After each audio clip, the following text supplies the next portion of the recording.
La vérité insoutenable que les modernes redoutent tant est la mort. La modernité surgit lorsque l'homme a accumulé trop de savoir pour refouler cette vérité. Sa seule échappatoire au temps qui passe étant alors la remémoration. L'individu moderne ne semble pourtant pas vouloir retrouver un rapport positif au monde.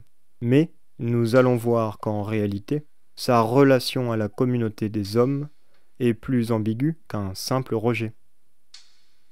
La Révolution française n'est pas simplement le basculement de l'absolutisme à la République, mais bien l'effondrement définitif du monde substantiel.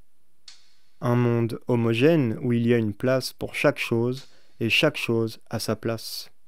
C'est le renversement de ce monde qui est à l'origine de la sensibilité moderne et de l'angoisse qu'elle exprime.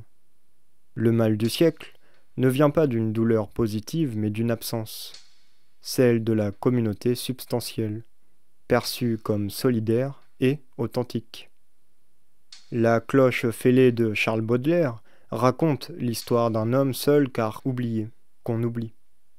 Il ne s'agit plus de la solitude agréable du héros romantique qui se réfugie dans la nature et fait corps avec les éléments. Au contraire, c'est celle d'un homme dont le cauchemar est d'être séparé, qui agonise sans que personne ne lui vienne en aide. Il n'est plus lié à la communauté substantielle, il n'arrive plus à communiquer avec ses membres. C'est le destin de l'individu moderne d'être isolé, séparé de sa communauté d'origine. Celle-ci est perçue comme solidaire et harmonieuse parce que la question du lien social ne semble pas s'y poser.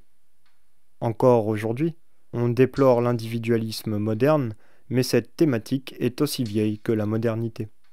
L'obsession du passé et des origines est au fond une tentative désespérée de retrouver une époque perçue comme rassurante, mais bel et bien révolue. Le désir d'évasion des romantiques traduit avant tout une volonté de fuir une société factice et de retrouver un stade originel, un lien perdu entre l'homme et l'univers qui l'entoure, aussi bien humain que naturel. C'est pourquoi le trait le plus essentiel de la modernité est justement le fait de détester la modernité.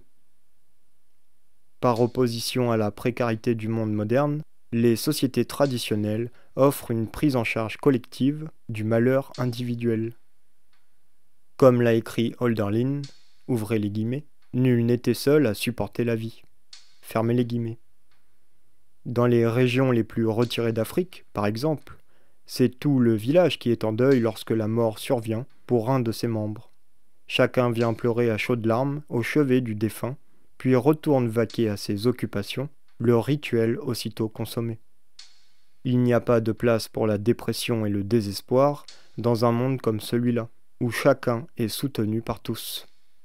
Cet exemple ne doit surtout pas laisser croire que ce sont les Africains qui ont gardé le sens de la solidarité et du lien familial.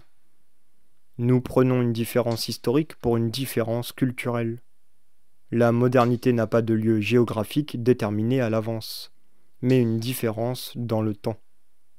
Seulement tous les peuples et même les individus à l'intérieur d'un peuple ne vivent pas selon le même moment de l'histoire universelle.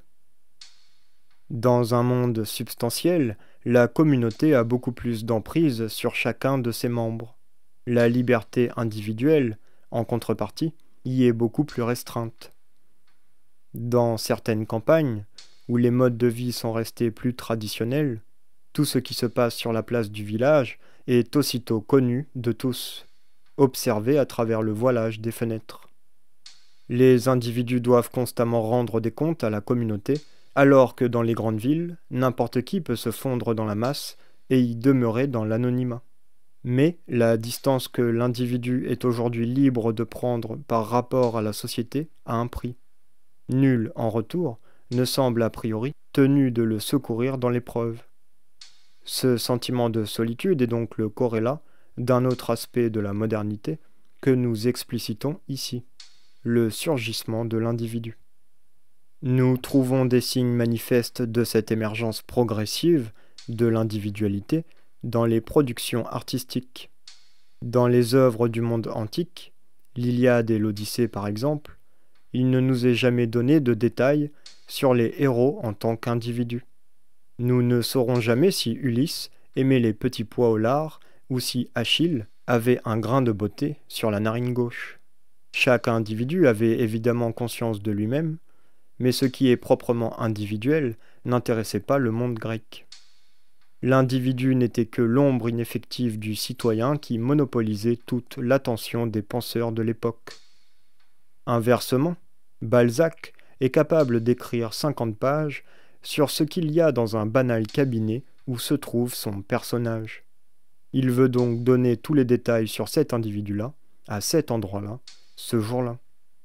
L'importance accordée à ce qu'il y a de singulier dans chaque être est proprement moderne.